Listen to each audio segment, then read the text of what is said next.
Hey guys, welcome back, and in today's video we are going to be looking at the 10 most underrated draft prospects in the 2025 draft class. I talked about this yesterday when we did our 10 most overrated players in the class. These are players that I just don't think are high enough on the consensus board. They're players I really like, I think can be very good players at the next level. So these aren't my guys in the class. That will be the video for tomorrow. But these are players that I just don't think are getting the consensus love they deserve. Leave a like on this video, subscribe if you are new. Let me know who you guys think is underrated in this draft class.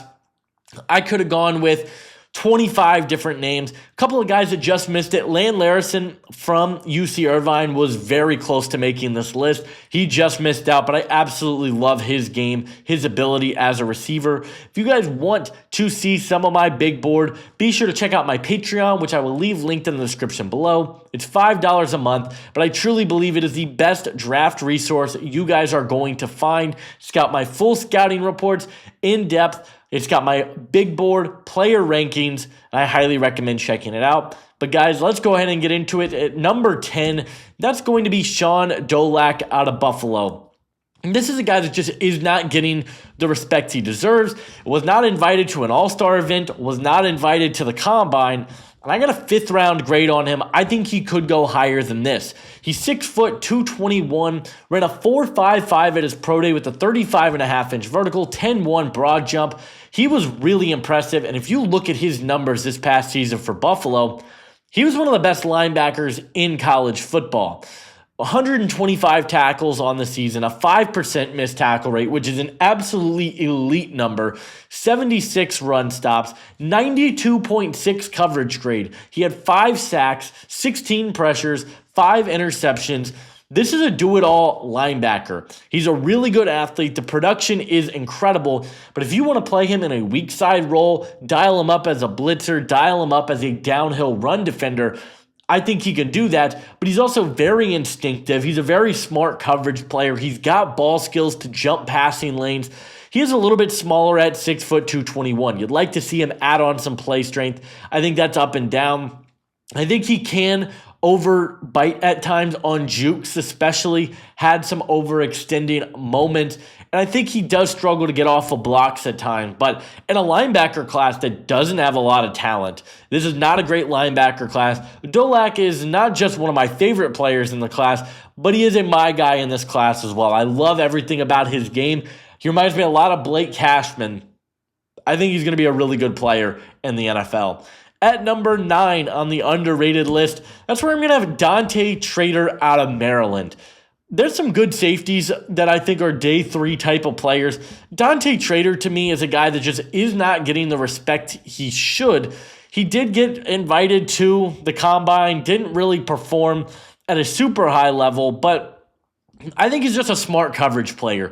The closing speed is really nice. I think he can play in the slot, can play in the boundary, and I think he's got good sideline to sideline range. On top of that, he's one of the better tackling defensive backs in the class. Had only 3 missed tackles this past season with a 4.8% missed tackle rate.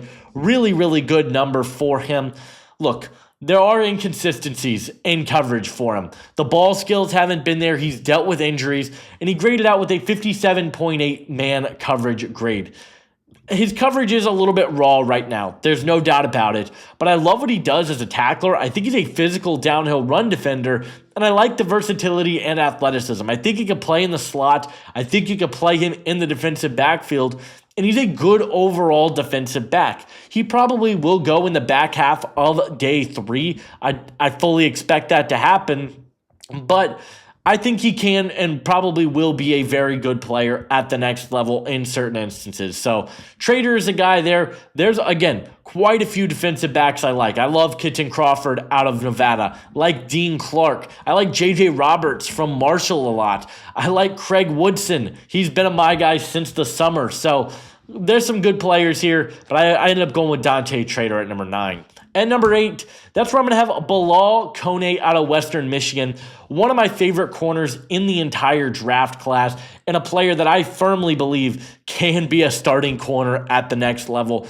I think a big reason why a lot of people are lower on him is competition level. He's playing at Western Michigan, coming from the MAC, I believe, and he played at Indiana State before this. So he doesn't necessarily have this long list of like great programs he's gone up against, but he's 6'1", 186 pounds, 74 and an 1/8 inch arms.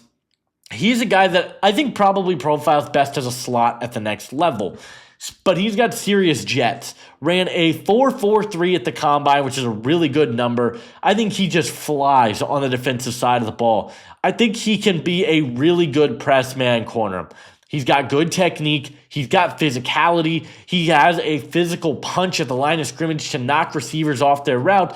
And his hips and his movement skills are phenomenal. I think he moves really well for the position. This is a guy that is graded out really well in coverage at a 75.4 coverage grade, 6 pass breakups, and interception this past season for the Broncos.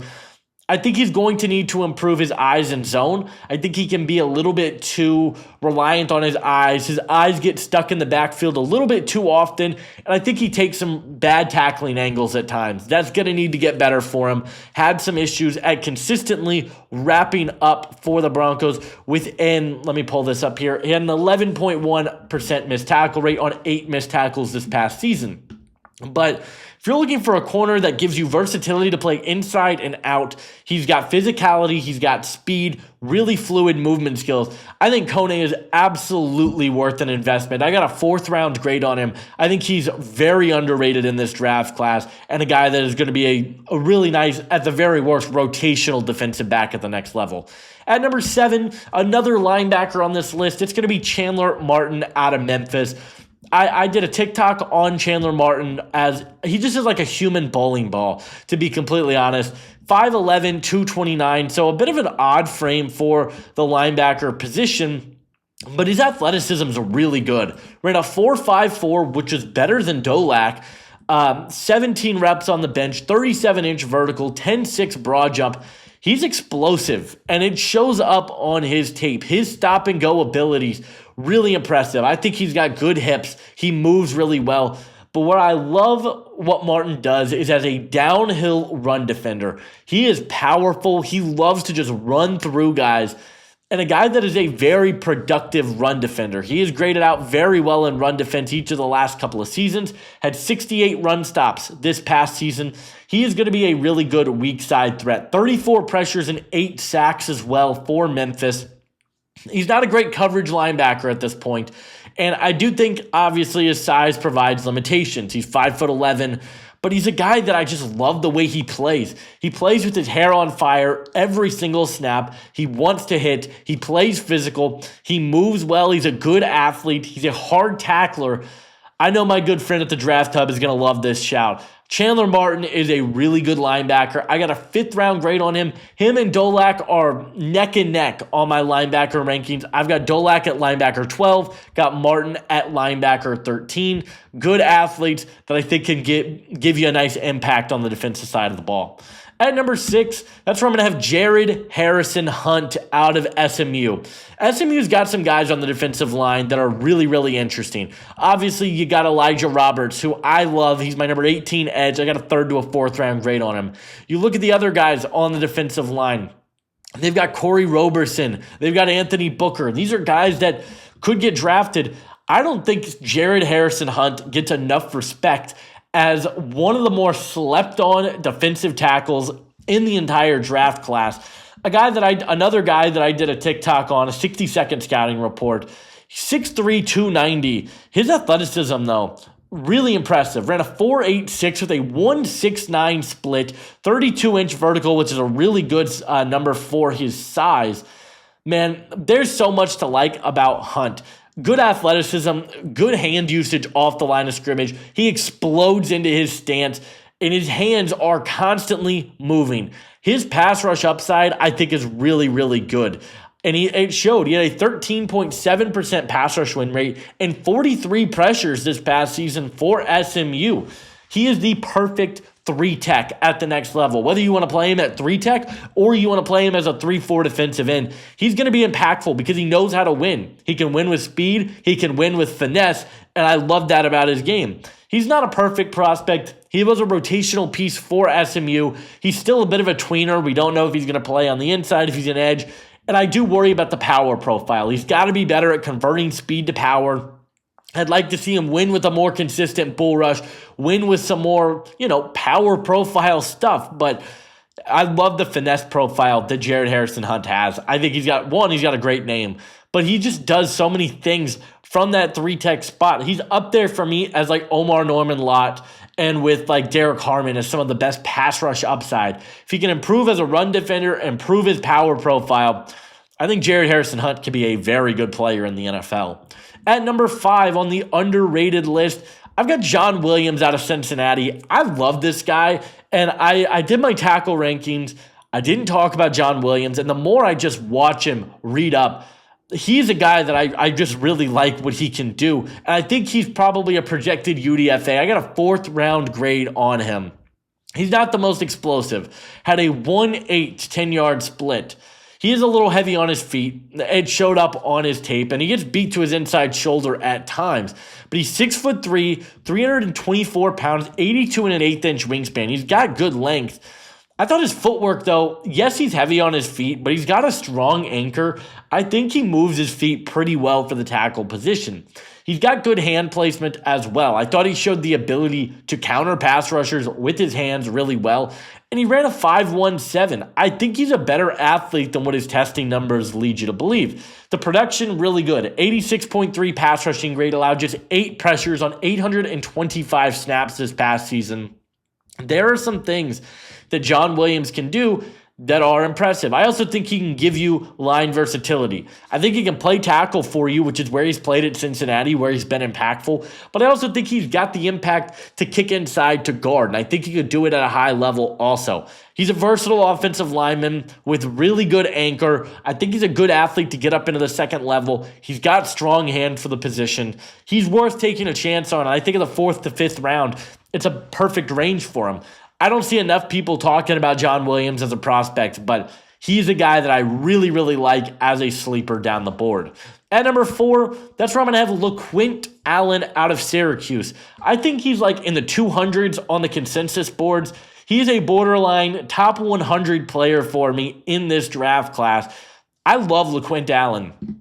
I think a lot of people are going to say he's going to be a 3rd down back at the next level, which he will be. He's 6'2", 207, great length as well, 32.5 inch arms. He's a guy that is going to be a receiving type of tight end. 64 receptions for 529 yards this past season. But I think he's a really good and underrated, underappreciated runner. In the open field, I think he's got some of the best open field speed in the entire draft class. He's a physical runner. He's constantly fighting for extra yards. This is a guy that averaged 3 yards per contact after contact per attempt. He's not a great blocker, and I want to see him be a little bit more consistent at running between the tackles. I think Laquon Allen has a bad tendency of bouncing it to the outside, especially being a bigger back. I'd like to see him be a little bit more comfortable at running between the tackles, being more of that physical downhill approach runner, because I think he could be a really good one at the next level. But I love his hands in the receiving game. He's not the most amazing blocker in the world, but he's just a good overall running back. He's a top 10 running back in the class for me because I like the explosiveness and speed. I think his initial burst could use some improvement, but he's a really good player nonetheless, and a guy that I think is going to be an awesome player in the NFL. So I've got Laquon Allen at number 4. At number 3, that's where I'm going to have Weston Franklin out of Georgia Tech. If you guys have followed me since the summer, Weston Franklin is my guy in this class. I think he's the most underrated offensive lineman in the entire draft. Well, other than maybe one guy we'll get to in a little bit.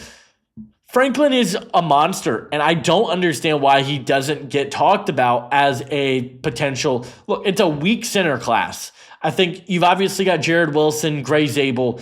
Outside of that, Jake Majors, Willie Lampkin, Seth McLaughlin.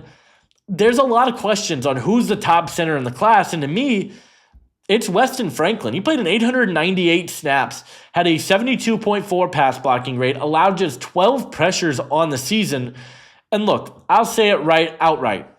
I don't think he's the most explosive athlete. Only did a 23-inch vert, 8'3" on the broad, 5'2", on his 40. He's not the greatest athlete in the world, but if you put him in an offense where he's asked to pass protect, he's got some of the best hand placement. I think his anchor is phenomenal. His footwork and his ability to hold his ground against power is really impressive. But he's also a guy that just has a hard-nosed blocker mentality. He wants to drive guys into the ground. I absolutely love that mentality, especially from my center. I don't think he is the best run blocker in the world. Disengages early. He's going to have to improve his quickness at getting to the second level. But I think he can be a really good player, particularly in a gap scheme. I think he's a starting center in the NFL. I think he's got that type of upside. He's a guy that if I was a GM, I'd be pounding the table for. In that 4th to 5th round, I have a 3rd to a 4th round grade on Franklin, but I think he's a really good player. I've got him as my number 3 most underrated player in the class. And number 2, I got David Walker from Central Arkansas, another guy that I've been pounding the table for quite a while, it seems like. Just, you can't deny production. I don't know. I get it. He comes from a smaller level of competition, the FCS level, but 46 run stops, 12 sacks, 21% pass rush win rate, 55 pressures, 3 forced fumbles this past season for Central Arkansas. And the explosive numbers are there. Had a 35-inch vertical, 9'10" broad jump, which isn't the best time, 26 on the bench. I think, 1, people are going to look at the competition level. He's coming from the FCS. 2, people are going to talk about the length. He's got sub 32-inch arms. His first step explosiveness off the line of scrimmage is absolutely ridiculous. I think he can rush with power. He's got a really, really strong bull rush. 26 on the bench is a really good time for him, especially for a guy with, I guess, shorter arms. He's got strong power. The bend is elite. He also just has active hands. His spin move. He's constantly finding his ways to get into the backfield. He does need to improve his gap discipline as a run defender. Overshot his gaps at times, was overly aggressive, but he's a guy that I love. I think he is so good in this class as a potential day 2 player. I love the bend, love the athleticism. I get he's got shorter arms, but as a rotational designated pass rush type, a guy that plays off the line of scrimmage, he as a stand-up rusher, there might not be a better one in this class than David Walker. He is a top 10 edge in this class for me. I got him at number 2 because at number 1, that's where I'm going to have Holland Pierce out of Rutgers. I've been a big fan of this guy for quite a while, and I'll stand by it. I think he's a very good offensive line prospect. He is one of the biggest players I've ever evaluated at the tackle position. 6'7", 342 pounds, 36 and 5/8 inch arms, and 88 and a quarter inch wingspan. He's got freakish size, but I do think he is a guy that is going to be impactful at the next level. 83.5 run blocking grade, 79.5 pass blocking grade. He allowed 21 pressures this season. There are areas he's going to have to improve at. He's really heavy on his feet at times. He gets beat to his outside shoulder. He oversets, and his footwork does need some improvement. But as a run blocker, Holland Pierce does not get enough love for how consistent he is in the run game. He just moves people. He is an absolute mountain. He can get out in space. I think he's a better athlete than he gets credit for. He can get out in space and just completely clear rushing lanes. It's really impressive what he's able to do there. Plays high at times, but I think he's one of the better run blocking tackles in the class. And as a pass protector, he's got some of the strongest anchor you're going to see. He's not easy to move. Another guy that might play more in a gap scheme because he doesn't necessarily have the quickness to move across the line of scrimmage and be this zone blocker. But I love Holland Pierce, a guy that I really believe can be a starting left tackle in the league because you just don't get athletes, guys like this of his size very often. So I got Holland Pierce as my number 1 most underrated player in the draft class. But I'd love to hear from you guys. Who do you guys think is becoming underrated in this class? Who do you think is overrated in this class? Be sure to check out that video, which I posted yesterday. Leave a like, subscribe if you are new, and I'll see you guys in the next one. Adios.